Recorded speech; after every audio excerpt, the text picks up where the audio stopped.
নমস্কার। আজকে আবার এক টুকরো ইতিহাস নিয়ে আসি। আমার আসলে ভীষণ ভালো লাগে ইতিহাসের সঙ্গে বর্তমানকে একটা বন্ধন রচনা করে মিলিয়ে দেখা, যে পরপর কিভাবে আজকের দিন পর্যন্ত, গতকাল পর্যন্ত ইতিহাসটা নিজের চলমানতা বজায় রেখেছে, কি পরিবর্তন হয়েছে। সেই একটা মজার ব্যাপার লাগে, তার জন্যই আমি সকলের কাছে সেটা শেয়ার করি। পৃথিবীর সৃষ্টির আদিকালেই আজকে যেরকম আমরা বিভিন্ন প্রাণী, উদ্ভিদ দেখছি, মানুষ দেখছি, এরকম ঠিক ছিল না, এটা আমরা জানি। তো হোমো স্যাপিয়েন্স মানে বর্তমান মানব আসার আগে বিভিন্ন ধাপ পেরিয়ে এসেছে। প্রথম একটু হলেও উন্নত আধুনিক মানুষ, আদিম মানবের থেকে হোমো ইরেক্টাস, তারা প্রথম আবির্ভাব হয়েছিল আফ্রিকায়। সেখান থেকে প্রায় 18 লক্ষ বছর আগে তারা ছড়াতে শুরু করে। সেখান থেকে বিভিন্ন প্রান্তে ছড়ায় কীভাবে? যাযাবর ছিল তখন মানুষ। তো যাযাবর কাদের বলে? যারা এক জায়গা থেকে আরেক জায়গায় চলমান থাকে আর কি, খাদ্যের জন্য হোক বা যে কোনো তাদের জীবন ধারণের প্রয়োজনীয় সেই চাহিদাকে মেটানোর জন্য নিজেদের বাসস্থান এক জায়গা থেকে আরেক জায়গায় পাল্টাতে থাকে। তো এটা খুব বোঝা খুবই সহজ যে প্রাচীন যুগে, যেই সময়ের কথা বলছি 18 লক্ষ বছর আগে, তখন পৃথিবীতে না কোনো কলকারখানা, না কোনো কলোনি এরকম ছিল। তাহলে কিসের জন্য? তারা বেশিরভাগই ছিল শিকারি, হান্টার গ্যাদারার ছিল, শিকার করে খায়, অথবা বনজ ফল এইসব খেয়ে জীবন ধারণ করে। তাহলে প্রধান হচ্ছে তাদের খাদ্য। তার সঙ্গে শুধু খাদ্য পেলেই হবে না, নিজেদের সুরক্ষা।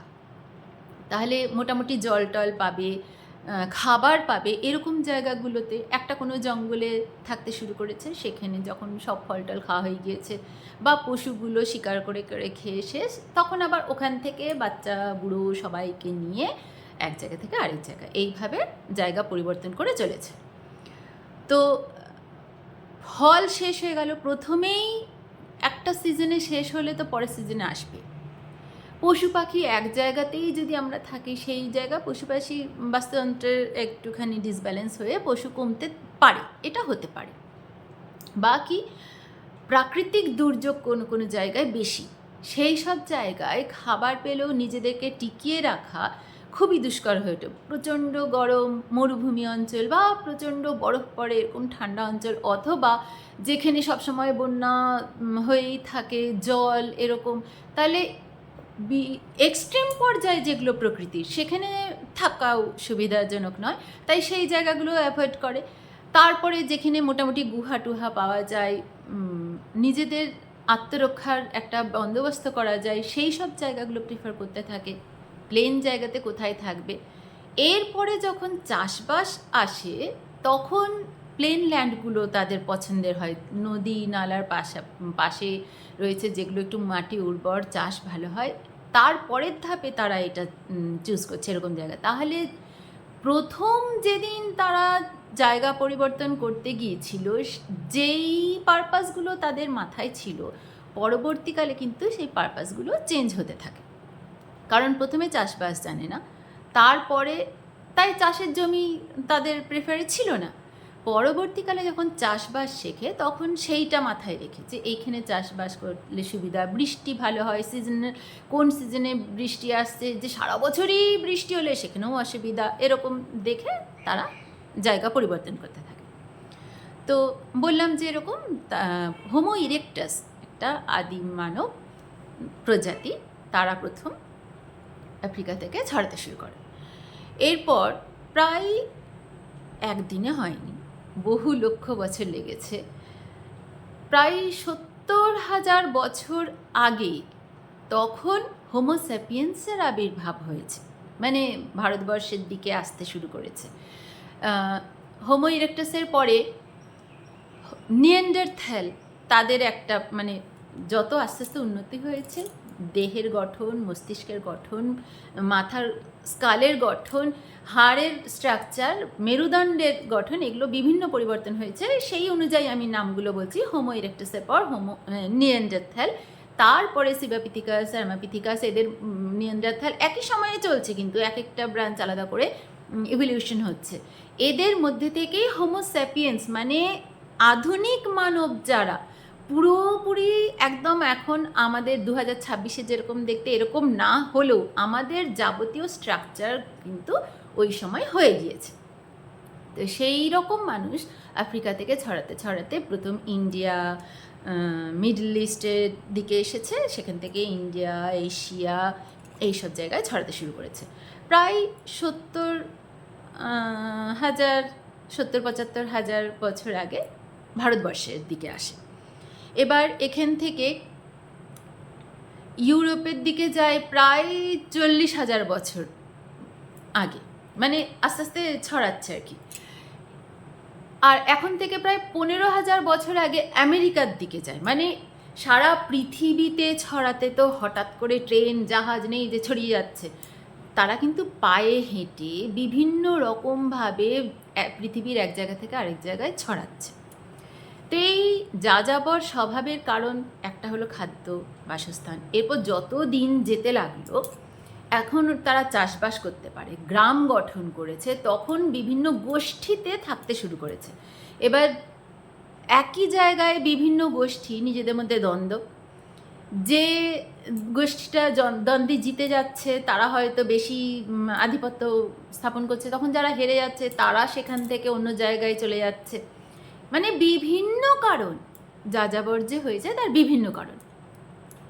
আবার কোথাও হয়তো বেশ ভালোই সভ্যতা স্থাপন করে তারা থাকতে শুরু করেছিল, হঠাৎ করে একটা প্রাকৃতিক দুর্যোগ, বিশাল ভয়াবহ প্রাকৃতিক দুর্যোগ বা কোনো বায়োলজিক্যাল ডিজাস্টার মানে কোনো মহামারী দেখা দিয়েছে, সেই সময় তার হাত থেকে রক্ষা পাওয়ার জন্য এক জায়গা থেকে আরেক জায়গায় মাইগ্রেট হয়েছে, অথবা পুরোই হয়তো মুছে গিয়েছে সেই সভ্যতা। এরকম উদাহরণ আমরা পেয়েছি, যেরকম মিশরীয় সভ্যতা, সিন্ধু সভ্যতা, এগুলো কোথায় যেন চাপা পড়ে গিয়েছে মাটির তলায়। কী কারণে এদের ধ্বংস হওয়ার আমরা এখন চেষ্টা হচ্ছে নানা রকম এক্সকাভেশনের মাধ্যমে, যে কি কি কারণ ছিল। একটা কারণে কখনো একটা পুরো সভ্যতা ধ্বংস হতে পারে না, নিশ্চয়ই বহু কারণ ছিল, সেই বহু কারণকে ক্রোনোলজিক্যালি সাজানোর চেষ্টা চলছে। এই রকমভাবে ভারতবর্ষে, আমি ভারতবর্ষের কথাই বলি, ভারতবর্ষে প্রায় 70,000 75,000 বছর আগে হোমোস্যাপিয়েন্স মানে আধুনিক মানব আসে। তারপরে বিভিন্ন পরিবর্তন হয় চারিদিকে, ভারতবর্ষের চারিদিকে ছড়িয়ে পড়ে। তখন নিয়েন্ডারথ্যালরা আস্তে আস্তে কমতে শুরু করেছে, হোমোস্যাপিয়েন্স। কারণ যেই সব থেকে উপযোগী প্রকৃতিতে নিজেকে মানিয়ে নেওয়ার জন্য সেই প্রজাতিটাই বেঁচে যাবে। তাই মানুষের এই বিবর্তনের মধ্যে সব থেকে উপযোগী হোমোস্যাপিয়েন্স, তাই তারাই বেঁচে গেল, তারাই টিকে গেল, বাকিরা আস্তে আস্তে পৃথিবী থেকে মুছে গেল। তো হোমোস্যাপিয়েন্সের মধ্যে এখন আমরা বাড়তে বাড়তে প্রচুর সংখ্যা হয়ে গিয়েছি। এরপর আমাদের মধ্যেও বিভিন্ন গোষ্ঠী, বিভিন্ন স্ট্যাটাস এইসব চলে এসেছে। এক এক জায়গায় এক এক রকমের জিনিসকে মেনটেন করে আমাদের জাতি বা স্ট্যাটাস তৈরি হয়েছে। কাজ অনুযায়ী সকলের আলাদা আলাদা হয়েছে, এবং কোনো একটা জায়গায় খাদ্যের অভাবে হোক বা কোনো প্রাকৃতিক দুর্যোগের কারণে এক জায়গা থেকে আরেক জায়গায় এখনও আমরা দেখি বিভিন্ন কারণ। যেরকম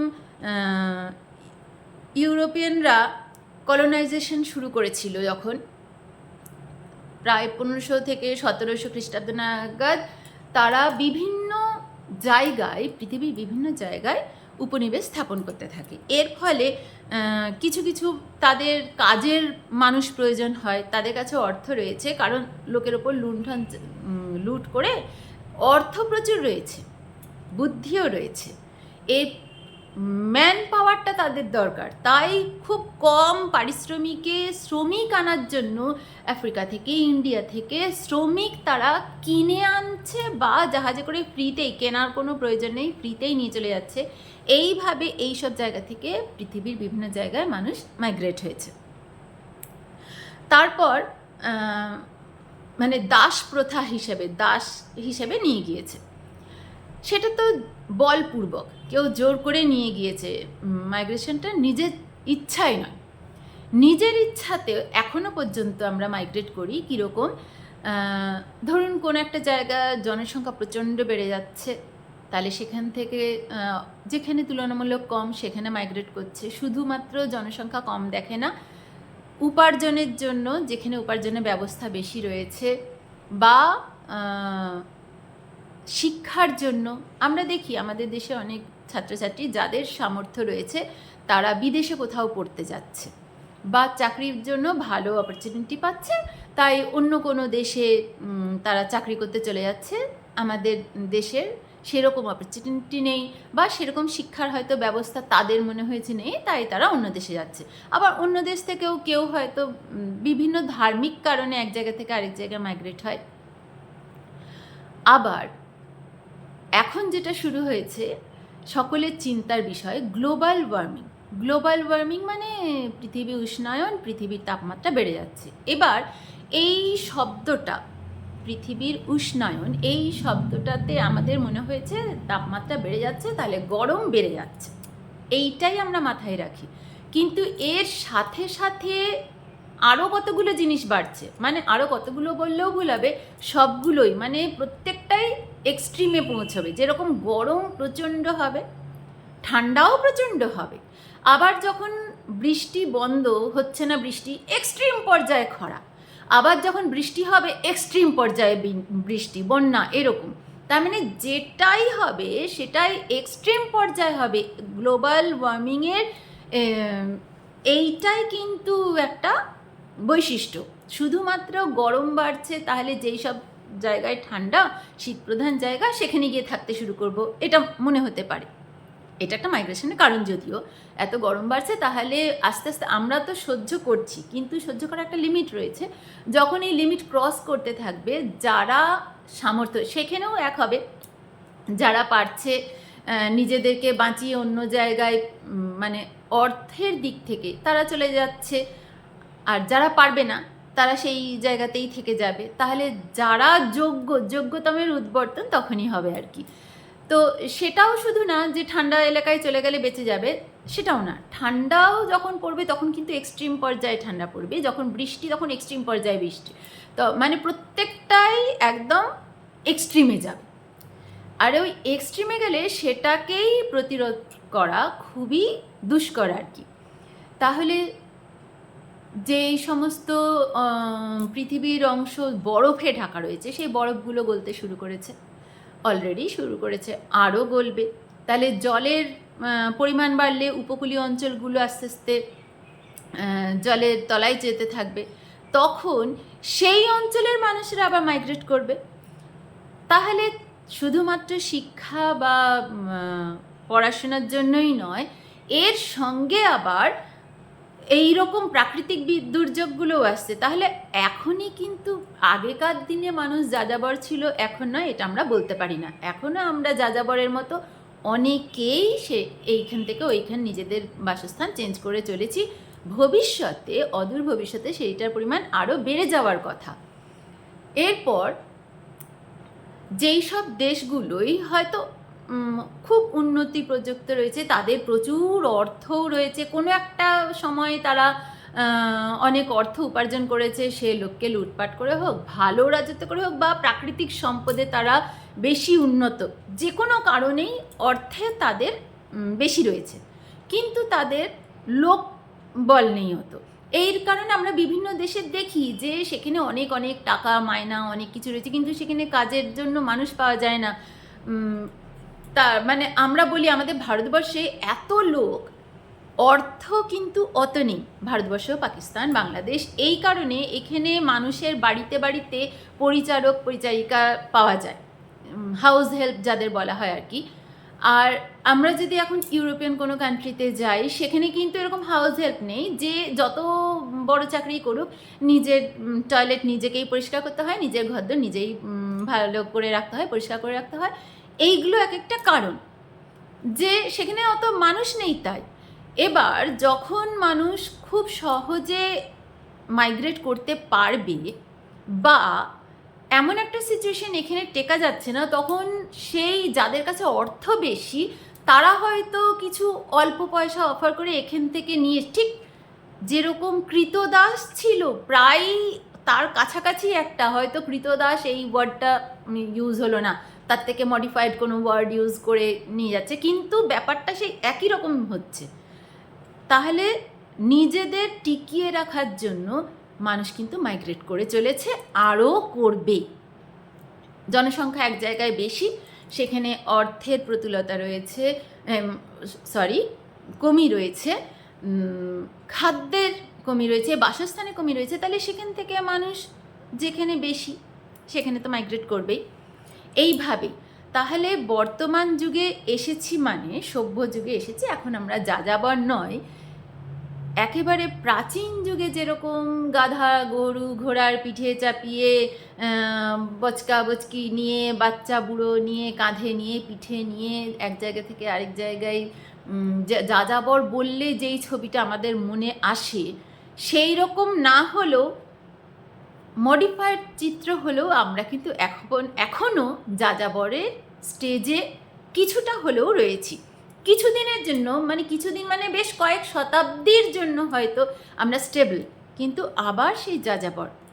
আবার এর মধ্যে একটা পয়েন্ট মিস করে গেলাম, যুদ্ধ, প্রাকৃতিক দুর্যোগের সঙ্গে মানুষের বিভিন্ন গোষ্ঠীর দেশের যুদ্ধগুলোও কিন্তু মাইগ্রেশনের একটা বড় কারণ। যেরকম আমরা আমাদের ভারতেই সবথেকে ভালো উদাহরণে দিতে পারবো। ভারত যখন স্বাধীন হয়েছিল, বাংলাদেশ পাকিস্তান গঠন হয়েছিল, অনেক অনেক মানুষ তারা এই দেশ থেকে ওই দেশে, এই দেশে যে যেতে চায়, একদল মানুষ পাকিস্তানে চলে গেল, একদল মানুষ সেখান থেকে ভারতবর্ষে চলে আসলো, এইভাবে নিজেদের স্থান পরিবর্তন করেছে। এবার প্রথম যখন যায় তাদের অ্যাডজাস্টমেন্টে নানান প্রবলেম হয়, বাড়ি নেই, ঘর নেই, খাবার নেই, রিফিউজি ক্যাম্পে রয়েছে। এর থেকে এতটা বছর গিয়ে স্বাধীনতার এত বছর পরে হয়তো বা একটু থিতু হয়েছে। আবার কিন্তু আমাদের প্রকৃতি এমন এক রূপ নিচ্ছে আস্তে আস্তে, আবার কিন্তু আমরা সেই পথেই চলেছি। পৃথিবী নিজের ইতিহাস একের পর একই চক্রে ঘুরিয়ে যাচ্ছে। নাগরদোলার সিটে বসে আমরা কখনো উপরে উঠছি, কখনো নামছি, শুধুমাত্র চেহারা রূপটা একটু পাল্টাচ্ছে। আমাদের আগের যেরকম পোশাক আশাক ছিল এখন তার থেকে অনেকটা অন্যরকম, ভবিষ্যৎ হয়তো আরও পাল্টে যাবে। কিন্তু যাযাবরের স্বভাব যা ছিল আদিম যুগে, এখন একটা গোষ্ঠী যাচ্ছে, একটা দল যাচ্ছে, এরকম না হয়ে বিচ্ছিন্নভাবে যাচ্ছি। ভবিষ্যতে হয়তো গোষ্ঠীও যেতে পারে, ব্যাপারটা সেই একই রয়ে গেল। আমাদের কিন্তু যাযাবর বারবার হতেই হয়েছে, সে নিজেদেরকে টিকিয়ে রাখার জন্য, পরিবেশের সঙ্গে নিজেদেরকে মানিয়ে নেওয়ার জন্য। এর সঙ্গে নিজেদের যখনই যাযাবর হচ্ছি, এক জায়গা থেকে আরেক জায়গায় যাচ্ছি, সেখানকার কালচারকে অ্যাডপ্ট করছি, আবার নিজের বৈশিষ্ট্যকে সেখানে ছড়িয়ে দিচ্ছি। এইভাবে সমস্ত পৃথিবীটা একরকম একই মানবজাতির পৃথিবী হয়ে উঠেছে, বারবার হয়েছে, আবারও হবে। সারা পৃথিবীর মানুষ একই হবে। ধন্যবাদ।